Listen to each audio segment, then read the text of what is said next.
Hello students, आज की video के अंदर हम equation of state for real gases यानी वंडरवॉल इक्वेशन जो है इसके बारे में बात करेंगे। जो वंडरवॉल इक्वेशन, जिस तरीके से हमने आइडियल गैस इक्वेशन पढ़ी है ऐसे ही वंडरवॉल इक्वेशन देखिए। यहाँ पे लिखी हुई है P plus a upon V square V minus b is equal to R T. ये 1 मोल के लिए है, सिर्फ फॉर 1 मोल ऑफ गैस। देखिए, जो नॉर्मल इक्वेशन होती है हमारी आइडियल गैस इक्वेशन, उसमें हम लिखते हैं P V is equal to R T, है ना। तो यहाँ पे क्या कर रखा है, पी में A upon V square term add कर रखी है और वी में से बी टर्म जो है वो माइनस कर रखी है। तो applying correction to pressure and volume equation obtain is, तो वॉल्यूम और प्रेशर के अंदर जो भी करेक्शन होती है वो करने के बाद जो इक्वेशन हमें ऑब्टेन होती है इसे हम क्या कहते हैं, वंडरवॉल गैस इक्वेशन के नाम से जाना जाता है।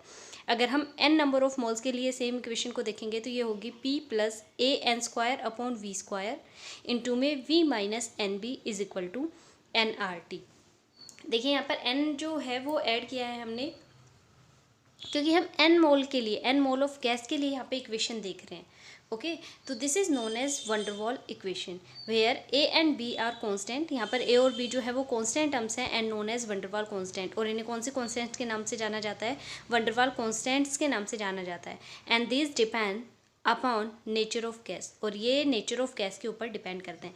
सिग्निफिकेंस ऑफ वंडरवॉल कांस्टेंट, जो सिग्निफिकेंस है वंडरवॉल कांस्टेंट के वो देखिए कौन कौन से हैं। फर्स्ट है इसमें van der Waals constant A.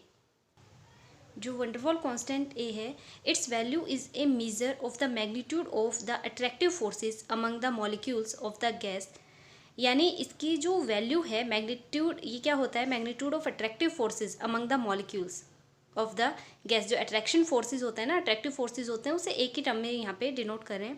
Greater the value of A larger are the intermolecular force of attraction. A की वैल्यू जितनी ज़्यादा होगी उतना ही ज़्यादा इंटरमोलिकुलर फोर्स ऑफ अट्रैक्शन रहेगा इन बिटवीन द मॉलिक्यूल्स। यानी अट्रैक्शन फोर्सेज को किससे डिनोट कर रहे हैं हम यहाँ पर, ए से। तो पी इज इक्वल टू क्या होता है, A N square upon V square. तो ए कितने के इक्वल आ जाएगा, पी इंटू में वी स्क्वायर, इसे इधर लेके जाएंगे अगर तो, और एन स्क्वायर जो है वो अपोन में आ जाएगा। यूनिट क्या रहेगी इसके अकॉर्डिंग, इसकी atmosphere litre square mole in mole square inverse, ठीक है, या फिर bar DM6 mole raise to power -2। Van der Waals constant P है, ये रहता है B इज इक्वल टू क्या रहता है, 4 times the actual volume of the gas molecule. ये 4 टाइम रहता है, जो एक्चुअल वॉल्यूम होता है ना गैस का, उसका 4 टाइम रहेगा। It is the excluded volume और को वॉल्यूम।